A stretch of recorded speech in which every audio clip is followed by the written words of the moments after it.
नमस्कार, मी मृगा. महाराष्ट्राची खबरबात या बातमीपत्राची सुरुवात आपण कल्याण डोंबिवलीपासून करूया. इथं शिवसेनेचा मारकुटा नगरसेवक रमेश म्हात्रे याचा जामीन अर्ज आता गेलेला आहे. हायकोर्टानं या प्रकरणी रद्द केलेला आहे. प्रकरणात सुमोटो दाखल घेतली आहे आणि रमेश म्हात्रेसह इतर 4 जणांचा जामीन अर्ज रद्द केलाय.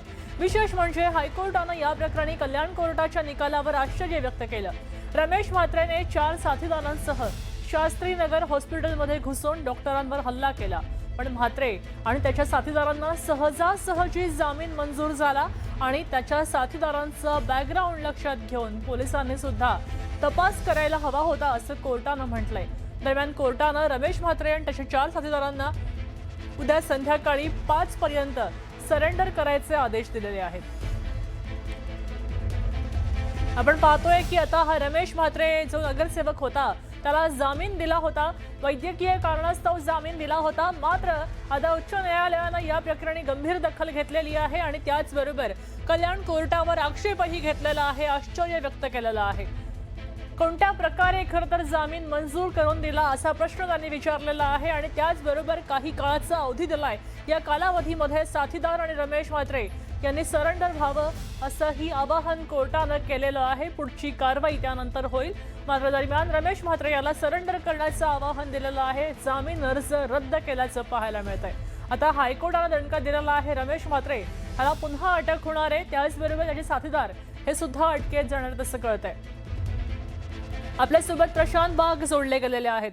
प्रशांतजी, आपण पाहतोय या ठिकाणी रमेश म्हात्रेला खरं तर वैद्यकीय कारणास्तव जामीन मिळाला होता. मात्र आता हायकोर्टानं इथं दखल दिलेली आहे आणि स्थानिक कोर्टाचा निकाल उडवून लावला आणि पुन्हा आदेश दिलेले आहेत अटकेचे.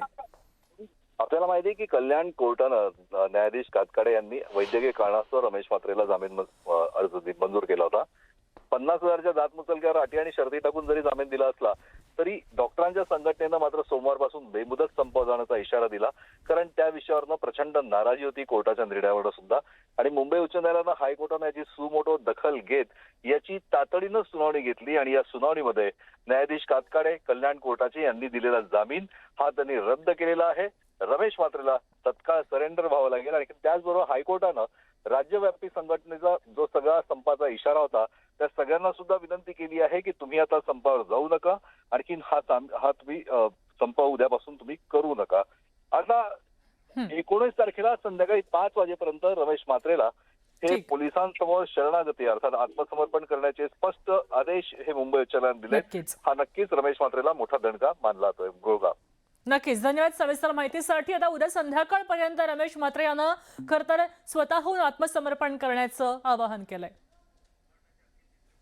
आपल्यासोबत उद्धव बाळासाहेब ठाकरे गटाचे अखिल चित्रे फोन लाईन वरून जोडले गेलेले आहेत. अखिलजी, आपण पाहतोय आता या ठिकाणी रमेश म्हात्रेला हायकोर्टानं दणका दिलेला आहे, तेव्हा स्थानिक पातळीवर खरं तर हे जामीन मॅनेज केलं गेलं का? तुमचं काय म्हणणं आहे?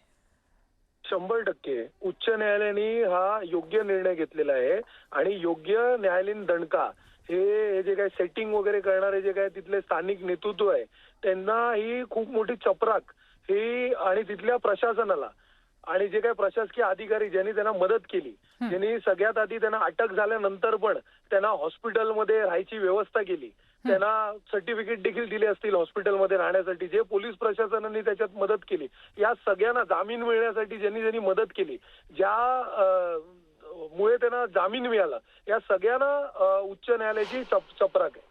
नक्कीच धन्यवाद सविस्तर माहितीसाठी. आपल्यासोबत अखिल चित्रे जोडले गेले होते. आता या प्रकरणामध्ये ज्यांनी मदत केली त्यांच्यावर सुद्धा कारवाई व्हावी अशी अपेक्षा त्यांनी व्यक्त केली आहे. दरम्यान हायकोर्टानं आता कल्याण कोर्टाच्या निकालावरनं आश्चर्य व्यक्त केलंय.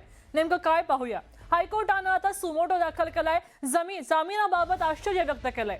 रमेश म्हात्रे याला कल्याण कोर्टानं सहजासहजी कसं सोडलं असा प्रश्न उपस्थित केलाय आणि त्याचबरोबर कल्याण कोर्टानं प्रकरण गांभीर्यानं घेतलं नाही असाही ठपका कल्याण कोर्टावर ठेवलाय. आरोपींची गुन्हेगारी पार्श्वभूमी लक्षात घेतली नाही असंही वरून सुनावलंय. आता पोलिसांनी म्हात्रेची सखोल चौकशी करायला हवी होती असेही आदेश दिलेले आहेत. तेव्हा यापुढे त्याची पुन्हा सखोल चौकशी होणार आहे.